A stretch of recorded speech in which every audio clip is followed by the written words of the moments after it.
علامہ نفیس Ahmad Siddiqui. Orangi town سے راشد صاحب سوال کرتے ہیں کہ آپ صلی اللہ علیہ وآلہ وسلم کے ساتھیوں کو برا بھلا کہنا کیسا ہے؟ جیسا کہ اکثر و بیشتر مرزا صاحب امیر معاویہ رضی اللہ عنہ کو اور حضرت عائشہ صدیقہ رضی اللہ تعالی عنہا اور چند ایک صحابہ کرام کے بارے میں بکواسات کرتے رہتے ہیں۔ محترم راشد صاحب، آپ نے صحیح سوال کیا ہے۔ اکثر و بیشتر سننے میں آتا ہے کہ کبھی وہ حضرت امیر معاویہ رضی اللہ تعالی عنہ کے خلاف بکواس کرتے ہیں، کبھی اور دیگر صحابہ کرام کے خلاف عائشہ صدیقہ رضی اللہ تعالی عنہا کے خلاف انہوں نے بکواسات کیے ہیں۔ تو بہرحال جہاں تک صحابہ کرام رضی اللہ تعالی عنہم اجمعین کے انہیں برا بھلا کہنے کا تعلق ہے، تو آئیے چند ایک حدیثیں میں آپ کے سامنے پیش کرتا ہوں، اس سے آپ کو اندازہ ہو جائے گا کہ ان کا مقام و مرتبہ کیا ہے اور آج کے دور کا انسان کا جو مقابلہ ان سے موازنہ کیا ہو سکتا ہے، اس کا دور دور تک کوئی تصور بھی نہیں کیا جا سکتا۔ جیسا کہ سنن ابن ماجہ حدیث نمبر 161 میں حضرت ابو ہریرہ رضی اللہ تعالی عنہ سے روایت ہے کہ اللہ کے رسول صلی اللہ علیہ وآلہ وسلم نے فرمایا، میرے ساتھیوں کو برا بھلا مت کہو۔ واضح لفظوں میں اللہ کے پیارے نبی نے بالکل منع فرمایا اور فرمایا، قسم ہے اس ذات کی جس کے ہاتھ میں میری جان ہے، تم میں سے کوئی اگر احد پہاڑ کے برابر سونا بھی اللہ کی راہ میں خرچ کر دے تو ان کے ایک مد بلکہ آدھے مد تک بھی نہیں پہنچ سکتا۔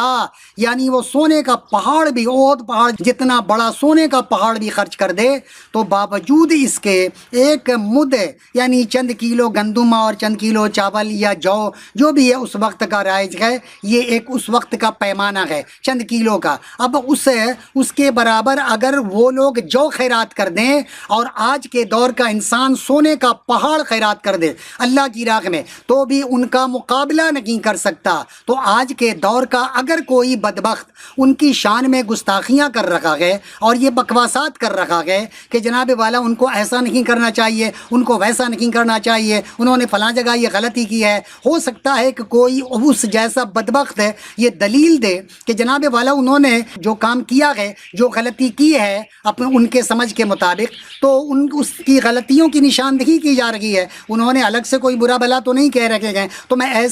ایسے بدبختوں سے، ایسے بدتمیزوں سے میں ایک سوال کرنا چاہتا ہوں، اور ہمارے سننے والے اس بات کو اپنے ذہن کے اوپر، اپنے دل و دماغ سے، اپنے ضمیر سے یہ پوچھیں کہ اگر بہت سی بات سچی ہے لیکن اس کو ہم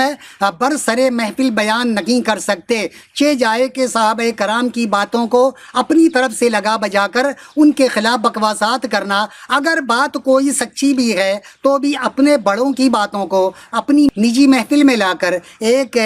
مجمع میں لا کر، ایک محفل میں لا کر، ایک اجتماع میں لا کر ان برائیوں کو بیان کرنا بڑا چڑھا کر، یہ کوئی بھی با ادب انسان اس بات کو کبھی ایکسیپٹ نہیں کرے گا کہ جناب والا، مثال کے طور پہ چلیں، آپ کو سمجھ میں نہیں آئے گی، صحابہ کرام سے جس کے دل میں محبت ہوگی اس کو بات سمجھ میں آئے گی۔ آپ آ جائیے، آپ اپنے ماں باپ کی باتوں کو لے لیں، اگر آپ کے امی ابو میں گھر کے اندر فساد ہو جاتا ہے، جھگڑا ہو جاتا ہے اور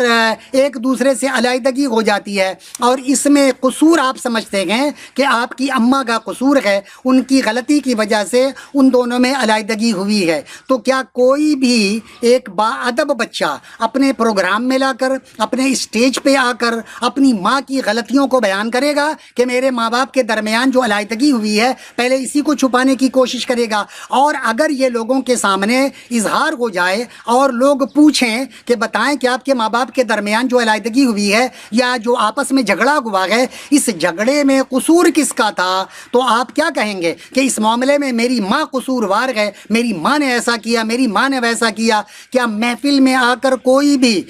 بھی با کردار انسان، کوئی بھی با اخلاق انسان، کوئی بھی با ادب انسان آ کر برسر محفل یہ کہنا پسند کرے گا کہ ہاں اس معاملے میں میری ماں کی 100% غلطی ہے، اگر وہ ایسا نہیں کرتی تو ایسا نہیں ہوتا؟ تو آپ کہیں گے کہ یہ کتنا بدبخت ذلیل کمینہ انسان ہے کہ محفل میں آ کر اپنے ماں کی برائیاں کر رہا ہے، یا باپ کا قصور ہے تو اپنے باپ کو محفل میں آ کر، اسٹیج پہ آ کر قصوروار ٹھہرا رہا ہے کہ یہاں میرے باپ کی غلطی تھی۔ تو آپ بتائیں کہ آپ ایسی اولاد کو کیا سمجھیں گے؟ اچھا سمجھیں گے کہ نہیں ٹھیک ہے یہ حقائق پہ مبنی باتیں کر رہا ہے، یہ تو وہی باتیں کر رہا ہے جو سچی ہے، اس کی ماں نے غلطی کی ہے تو اپنی ماں کی برائیاں کر رہا ہے بیٹھ کر؟ کوئی بھی ذی شعور انسان، کوئی بھی با ادب انسان، کوئی بھی ایسا انسان جس کا ضمیر زندہ ہوگا، وہ کہے گا کہ نہیں یہ نالائق اولاد ہے. ٹھیک ہے اگر ان میں آپس میں کوئی اختلاف تھا ان کے ماں باپ میں، یا جھگڑا ہوا، فساد ہوا، علیحدگی ہوئی، کم سے کم اس اولاد کو آ کر اسٹیج پہ اپنی ماں کو یا اپنے باپ کو تو ذلیل نہیں کرنا چاہیے تھا، ان کی غلطیوں کو شمار نہیں کرنا چاہیے تھا. اگر کسی نے سوال بھی کیا تو بھی اس کو چاہیے تھا کہ وہ اس بات کو بتا دے کہ یہ ہمارے بڑوں کا معاملہ ہے، اس معاملے میں ہم لب کشائی نہیں کر سکتے، کیونکہ ہم کریں گے تو گناہ گار ہوں گے، اور اگر کرتے بھی ہیں تو اس سے آؤٹ پٹ کیا نکالنا ہے یہ بتائیں. جو کام 1400-1500 سال پہلے ہو چکا ہے، اب ان برائیوں کو لا کر عوام الناس کے سامنے پیش کرنا یہ گندگی پھیلانے کے سوا اور کیا ہے. لوگوں کے عوام الناس کے ذہن و دماغ میں شکوک و شبہات پیدا کرنا، ان کے خلاف عداوت و دشمنی پیدا کرنا. اس کے علاوہ کوئی ایک فائدہ مجھے بتا دیں کہ جناب والا انہوں نے جو امیر معاویہ کے خلاف، عائشہ صدیقہ کے خلاف یا دیگر صحابہ کرام کے خلاف جو بکواسات کیے گئے، اس سے ہمیں یہ فائدہ حاصل ہوا ہے، ہمارے ایمان کو تازگی ملی ہے، ہماری عبادت و ریاضت میں کوئی فائدہ ہوا ہے. کل قیامت کے دن اللہ تعالیٰ ہم سے سوال کرے گا کہ بتاؤ کہ عائشہ صدیقہ میں یا حضرت علی میں یا حضرت امیر معاویہ میں کون ہے غلطی پر تھا، کون صحیح پر تھا، یا عائشہ صدیقہ یا اس کے علاوہ حضرت علی رضی اللہ تعالیٰ عنہ، ان دونوں میں جو جنگیں ہوئی ہیں ان دونوں میں کون غلطی پر تھا، کون صحیح پر تھا. یہ سوال نہ مجھ سے قبر میں کیا جائے گا نہ مجھ سے حشر میں کیا جائے گا. تو ایسے ایشوز کو لے کر عوام الناس کے درمیان جن کو صحیح سے نماز پڑھنا نہیں آتا، جن کو روزے کے معاملہ مسائل کا اچھی طرح علم نہیں ہے، زکوٰۃ و خیرات سے متعلق ہے ان کو صحیح علم نہیں ہے، ایسے لوگوں کے درمیان ایسے ناسور کو لا کر ڈالنا یہ گویا شیطانیت کے سوا اور کچھ نہیں ہے. تو یہ جتنے بھی بیٹھ کر میڈیا میں عائشہ صدیقہ کے خلاف بکواس کریں، حضرت علی کے خلاف رضی اللہ عنہ کے خلاف کریں، امیر معاویہ رضی اللہ عنہ کے خلاف بکواسات کریں، یہ سارے شیطان کے بچے ہیں جس وجہ سے بیٹھ کر یہ لوگ بکواسات کرتے رہتے ہیں. اور اگر نہیں تو آپ کم سے کم یہ بات اپنے ضمیر سے پوچھ لیں، اگر ضمیر زندہ ہے، کہ اگر ہمارے ماں باپ میں اختلاف ہو جائے تو کیا ہم اس اختلاف کو لا کر میڈیا کے سامنے، اس اختلاف کو لا کر لاکھوں لوگوں کے سامنے ہم کبھی بیان کریں گے؟ ہم بالکل اس بارے میں کوئی نکتہ چینی نہیں کریں گے کہ اس میں غلطی میری ماں کی ہے، یہ میرے باپ کی ہے. آپ کو اچھی طرح علم ہے کہ یہاں غلطی آپ کی اماں کی ہے یا آپ کے ابا کی ہے، لیکن باوجود اس کے آپ بیان کرنا پسند نہیں کریں گے. تو یہ جائے کہ آپ صحابہ کرام جن کا کیا مقام و مرتبہ ہے، جس اس حدیث سے آپ کو اندازہ ہو گیا ہوگا کہ ہم چند کلو جو، چند کلو گندم اللہ کی راہ میں وہ لوگ خیرات کریں اور ہم سونے کا پہاڑ خیرات کر دیں تو بھی ہم ان کا مقابلہ نہیں کر سکتے. یہ مقام و مرتبہ ہمارے ماں باپ کے بارے میں بیان نہیں کیا گیا، تو ان کا مقام و مرتبہ کتنا بلند ہے، باوجود اس کے ان کے خلاف اگر کوئی دریدہ دہن، کوئی کتا آ کر میڈیا پہ بھونک رہا ہے تو آپ اس کو کیا کہیں گے؟ ایسے لوگوں کو تو کتا کہنا بھی کتے کی توہین ہے. کیوں کہ اس نے بکواسات کیے گئے بڑوں کی شان میں. کتا تو باوفا ہوتا ہے، لیکن یہ وہ لوگ ہیں کہ جن کے ذریعے سے ہم لوگوں کو ایمان کی دولت نصیب ہوئی ہے، جن کے ذریعے سے قرآن ملا ہے، جن کے ذریعے سے اللہ کا عرفان ملا ہے. ایسے لوگوں کی شان میں بکواسات کرتے رہتے ہیں اور اپنے آپ کو سمجھتے ہیں کہ ہم بہت بڑے فن کان ہیں، ہمیں بہت معلومات ہے. آج تک کسی مولوی نے یہ ساری باتیں بتائی نہیں ہے. مولوی لوگوں کا یہ کام نہیں ہے کہ وہ اپنے آبا و اجداد کی برائیاں بیٹھ کر ممبر کے اوپر گنوائیں. یہ کسی کم ظرف کا، کسی کمینے کا، کسی ذلیل کا یہ کام تو ہو سکتا ہے کہ ان بڑوں کی برائیوں کو لا کر ممبر کے اوپر گنوائے یا سوشل میڈیا پہ لا کر اس کو ظاہر کرے. آئیے ایک اور حدیث پاک آپ کے سامنے پیش کروں. سنن ابن ماجہ حدیث نمبر 162 میں ہے، وہ 61 ہے یہ 162 میں ہے کہ حضرت عبداللہ بن عمر رضی اللہ تعالی عنہما فرمایا کرتے تھے کہ محمد صلی اللہ علیہ وآلہ وسلم کے صحابہ کو برا نہ کہو. ایک صحابی کا نبی کریم صلی اللہ علیہ وآلہ وسلم کی صحبت میں گھڑی بھر ٹھہرنا، صحابہ کرام کو برا بلا نہ کہو، اس صحابی کا رسول پاک کی خدمت میں گھڑی بھر کا ٹھہرنا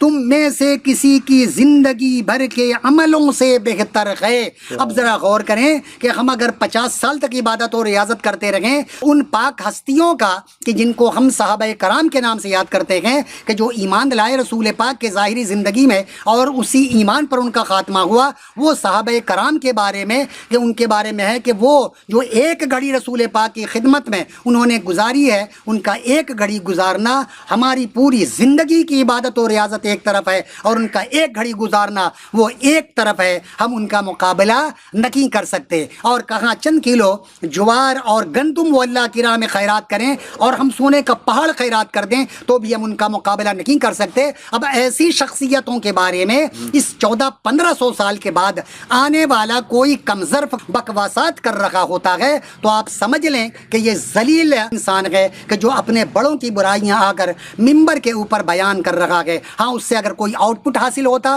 وہ ہمارے ایمان کا حصہ ہوتا, عوام الناس کو بتانا بہت ضروری ہوتا, قبر میں ہم سے اس بارے میں سوال کیا جاتا, حشر میں ہمیں اس کے بارے میں پوچھ گچھ ہوتی, تو علماء کرام پر فرض ہوتا کہ عوام الناس کو یہ بتایا جائے. یہاں وضو اور غسل کے فرائض کا تو پتہ ہی نہیں ہے, نماز کے فرائض اور واجبات کا پتہ ہی نہیں ہے, لیکن آئے ہیں جناب والا ان اختلافات کو لا کر عوام کے سامنے پیش کرتے ہیں کہ جس کا کوئی بھی دنیا میں ضرورت ہے نہ آخرت میں ضرورت ہے, سوائے اس کے کہ ایک دوسرے سے دست و گریباں ہو رہے ہیں عوام الناس. اللہ تعالیٰ ایسے لوگوں سے محفوظ و معمون رکھے. اور آپ نے سوال کیا ہے کہ راشد صاحب آپ صلی اللہ علیہ وآلہ وسلم کے ساتھیوں کو برا بھلا کہنا ہے یہ کیسا ہے, تو آپ نے سن لیا یہ 2 حدیثیں, باقی سیاہ ستہ میں اور بھی حدیثیں موجود ہیں, لیکن اگر وہ ساری حدیثیں پیش کروں تو بات بہت لمبی ہو جائے گی. کہ جو انسان اپنے ماں باپ کی برائیاں اگر لا کر اسٹیج پہ بیان کرے, چاہے اس کی ماں 1000 بری ہو, لیکن وہ برائی اگر بیان کرے گا تو دنیا کا ہر فرد و بشر جس کا ضمیر زندہ ہے وہ کہے گا بدبخت اور ذلیل انسان ہے کہ اپنے ماں کی برائیاں لا کر